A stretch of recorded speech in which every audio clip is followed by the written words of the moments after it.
Hi, Miss Kara here. It's been a while since I did a YouTube video. Today we're going to do one on piano. We're going to be doing Prelude Fugue No. 1 by the fabulous Sebastian Bach, and I'm very excited to share with you targeted practice.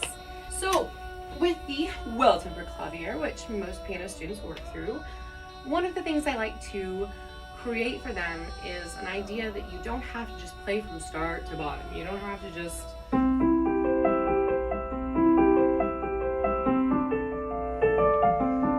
play from the beginning to the end. That's not going to help you be well-developed and well-rounded and evenly spaced out in your talent in your piece. So what I would recommend first off, if you're learning something on the well-tempered clavier, is something called blocking. So when we have this chord, for instance, our first chord, our opening C major chord, you could do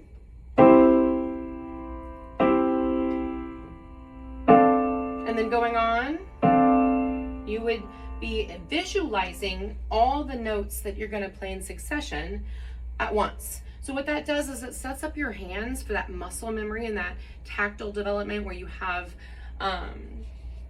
it all spaced with the proper fingering. So when you're practicing like 1 and 3 and then a G, C, F or a G, C, G, you want to make sure that for like the section, and if we were to take a look at the third system, the first bar, you have to stretch out quite a bit. So after you have the D major chord, you have the, then the hand has to really stretch. And that's difficult to do. So if you practice doing this and rhythm, and then it will help you develop that dexterity for that big jump. So getting into this piece, we also notice that we have these different tonalities and different tonicizations and keys. So we're playing with this wave effect, this tide looking chord, C major inverted with a 7. We have the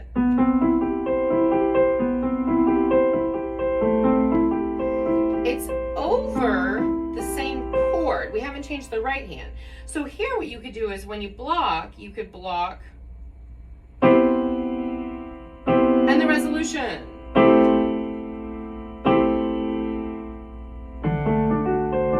And then if you didn't have trouble with that, you could go back. So the other thing you can do with targeted practice is you could practice sections playing it out and then sections block. So what you could do is if this beginning is very easy, if you can play an inversion of C, you're like, okay, well that's easy, I'll go ahead and play that the way it's written, but then the next one gives me trouble, so I'm gonna block it. And then the next one doesn't give me trouble, so I'm gonna just play on.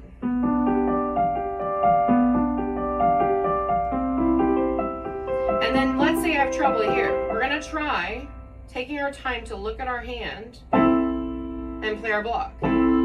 And then we got a big jump here, so we might want to block. So I think what's important as a piano student, a student of piano, studying music that is hundreds of years old, is knowing how to practice targeted areas. It's really fun to practice the stuff you're just good at. And it's really enjoyable to practice things you're good at. I love practicing arpeggios. I could play arpeggios in my sleep, but I need to practice scales and fingerings more. And I need to practice my chord reading more and my sight reading more. So we all have to work on our shortcomings and our challenges and the things about our voice we don't like the most and our instrument in piano that we don't play the best. So remember this going forward, practice is targeted when it's most efficient. When you're getting close to the recital, obviously your performance or your audition, you're not going to want to do blocking. You're gonna wanna go ahead and practice it full out with a metronome, make sure everything's consistent, smooth, and make sure your dynamics are on point and your musicality markings are on point. So you wanna make sure that you use this in the beginning stages of developing a piano piece, and I hope this helped, and until next time.